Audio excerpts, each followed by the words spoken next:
मैं डॉक्टर सचिन शुक्ला, उच्च प्राथमिक विद्यालय JPS अब्दुल्लापुर, जनपद मुर्दाबाद। यहाँ हम विभाज्यता के नियम की बात जब करते हैं कि जो हमें संख्याएं दे रखी होती हैं, चाहे वो 2 अंकों की हो, 3 अंकों की हो, 4 अंकों की हो या अधिक अंकों की हो, तो वो संख्या क्या इन संख्याएं 2, 3, 4, 5, 6, 7 या अन्य संख्याएं जो हमें दे रखी हैं 8, 9, 11, 13, क्या इनसे विभाजित हो रही हैं? तो उनसे संबंधित सवाल आते हैं।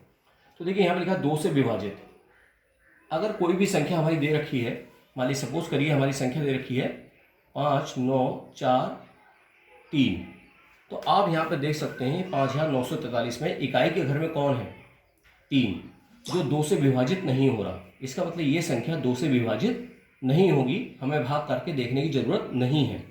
लेकिन अगर कोई संख्या मान लीजिए 6, 7, 8 और यहाँ पे 6 लिखा हुआ है, तो आप देख सकते हैं ये संख्या जो दे रखी है 4 अंकों की 6786, इसके इकाई के घर में कौन है? 6। इसका मतलब ये 6 2 से विभाजित हो रहा है, 2 तियां 6, यानी 2 से विभाजित हो रहा है। इसका मतलब ये संख्या भी 2 से विभाजित होगी। यह शर्त ये होती है इकाई के घर में 0 हो। मान लीजिए कोई संख्या हमें रखी है 5, 3, 2, 0, इसके इकाई के घर में 0 है, तो ये संख्या 2 से विभाजित होगी। अब हम बात करते हैं, दूसरा आता है 3 से विभाजित। अंकों के योग में 3 का भाग जाना चाहिए।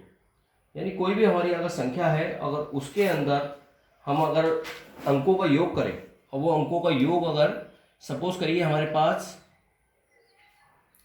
ये एक संख्या है और हमें पता करना है 3 से विभाजित हो रही है नहीं हो रही, तो हम इनके अंकों का योग कर लेंगे।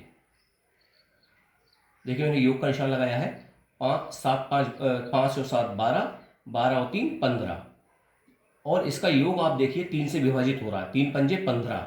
इसका मतलब अगर अंकों का योग करके जो संख्या है अगर वो 3 से विभाजित हो रही है, तो वो पूरी संख्या 3 से विभाजित होगी। इसका मतलब 573 जो संख्या है वो 3 से विभाजित होगी। कितनी बड़ी संख्या हो, मान लीजिए 7, 8, 5, 4, 3, 2, 6।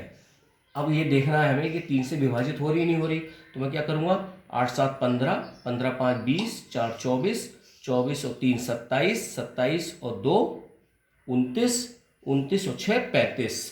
अब आप देख सकते हैं कि 3 के पहाड़े में 35 जो है वो 3 से विभाजित हो रहा है, नहीं हो रहा। ये प्रक्रिया आप दोबारा भी कर सकते हैं। आप 5 और 3 दोबारा जोड़ के देख लीजिए, 5 और 3 8, 8 3 से विभाजित नहीं हो रहा। यानी इसका मतलब ये जो पूरी संख्या जो मैंने लिखी है ये 3 से विभाजित नहीं होगी। तो योग करके हम देख लेते हैं, योग अगर 3 से विभाजित हो रहा तो पूरी संख्या 3 से विभाजित होगी। 4 से विभाजित करने का नियम, कोई भी संख्या हमें कितनी बड़ी दे रखी है, कितने अंकों की बड़ी संख्या हो हमारी, और हम यहाँ पे देख सकते हैं अगर जो इकाई और दहाई अंकों का को अगर हम 4 से भाग करें, यहाँ पे देखिए इकाई और दहाई के घर में कौन है? 46।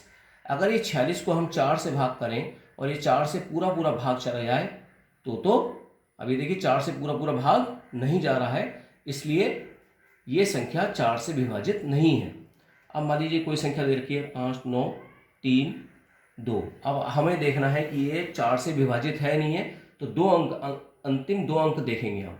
ये क्या लिखा है? 32, और ये 4 से विभाजित है, 4 अट्ठे 32। इसका मतलब 5932 भी 4 से विभाजित होगा। 5 से विभाजित के नियम में इकाई के घर में 0 या 5 होना चाहिए। ये सीधे सीधे नियम है कि कोई कितनी बड़ी संख्या हो, अगर उसके इकाई के घर में देखिए यहाँ पे क्या है? 5 है, इसका मतलब ये संख्या भी 5 से विभाजित होगी। या इकाई के घर में 0 हो, देखिए यहाँ पे इकाई के घर में क्या है? 0, तो ये संख्या भी हमारी 6070 जो है वो 5 से विभाजित होगी। 6 से विभाजित होने का नियम, अगर वो संख्या 2 से भी विभाजित हो रही हो, 3 से भी विभाजित हो रही हो, तो वो संख्या 6 से विभाजित होगी। अब आती है हमारी जो बहुत इंपॉर्टेंट है कि 7 से विभाजित होना। मान लीजिए हमें एक सवाल मिला, ये सवाल मिला हमें, और वो पूछे कि क्या ये संख्या जो है वो क्या 7 से विभाजित है? तो 7 से विभाजित होने का नियम क्या होता है, हम इकाई के घर में, देखिए यहाँ पे इकाई के घर में कहना 1, उस संख्या का हम दुगना कर लेते हैं, यानी 1 का दुगना कितना है? 2, और जो शेष संख्या होती है, शेष संख्या क्या बची? ये तो बची 537, इसमें से घटा लेते हैं। क्या कर लेते हैं? घटा लेते हैं। घटाने के बाद जो आएगा, अब देखिए घटाने के बाद ये बचा, अगर ये 7 से जा रहा है तो इसका मतलब ये संख्या भी 7 से जाएगी। और अभी हम इसे और दोबारा यही प्रक्रिया करना चाहें तो इस प्रक्रिया को हम बार बार अपना सकते हैं। देखिए दोबारा अपनाते हैं हम। तो इकाई के घर, अभी इसमें क्या है, इकाई के घर में कौन है, 5 का दुगुना कितना हुआ 10, और बाकी संख्या से आपने क्या बचा 53 में से आपने घटा लिया। तो 53 में से 10 गए, कितने बचे 43। अब देखिए 7 या पहाड़े में 43 नहीं आता, 7 छंग 42 और 7 सत्ते 49। इसका मतलब 7 से पूरा पूरा नहीं कट रहा। इसका मतलब 5371 7 से विभाजित नहीं होगा। तो ये था 7 से विभाजित करने का नियम। तो इसमें क्या होता है, अंतिम इकाई के घर वाली संख्या को दुगुना करके शेष संख्या से घटाते हैं, जो संख्या आती है उसे 7 से विभाजित करके देख लेते हैं। और इस प्रक्रिया को हम चाहें सरल करने के लिए बार बार अपना सकते हैं। जैसे कि मैंने 535 को 7 से विभाजित ना कर दोबारा से वो प्रक्रिया मैंने अपना ली, इकाई के घर का दुगुना और शेष संख्या से उसे घटा के देख लिया। 8 से भाज्यता का जो नियम है वो और सिंपल है। क्या नियम है, मान लीजिए हमारी संख्या दे रखी है 9, 6, 7, 5, 3, 6। तो अंतिम 3 अंक देखेंगे हम, इकाई, दहाई, सैकड़ा।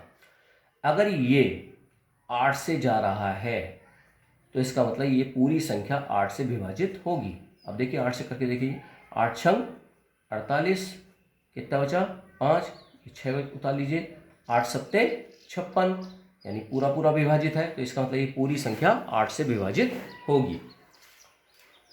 9 का भाज्यता का नियम वही है, अंकों का योग अगर 9 से विभाजित है तो वो पूरी संख्या, जैसे 3 का था, अंकों का योग अगर 3 से विभाजित है तो पूरी संख्या 3 से विभाजित होगी। वही 9 का भाजकता का नियम है। अब आता है 11 के भाजकता का नियम, जो बहुत मुख्य है और मेन है। मान लीजिए हमें संख्या मिलती है 11 से भाजकता का नियम देख रहे हैं हम।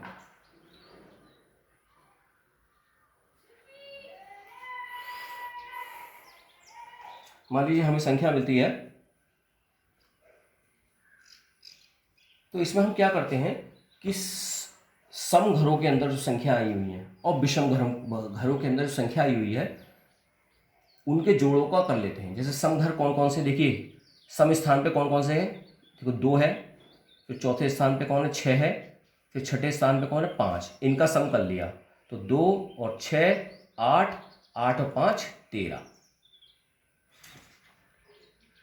और विषम स्थानों के अंकों का योग, विषम स्थान पे कौन है 5, 3, 9, 7। देखिए पहले स्थान पे, तीसरे स्थान पर, 5वें स्थान पर और 7वें स्थान पर।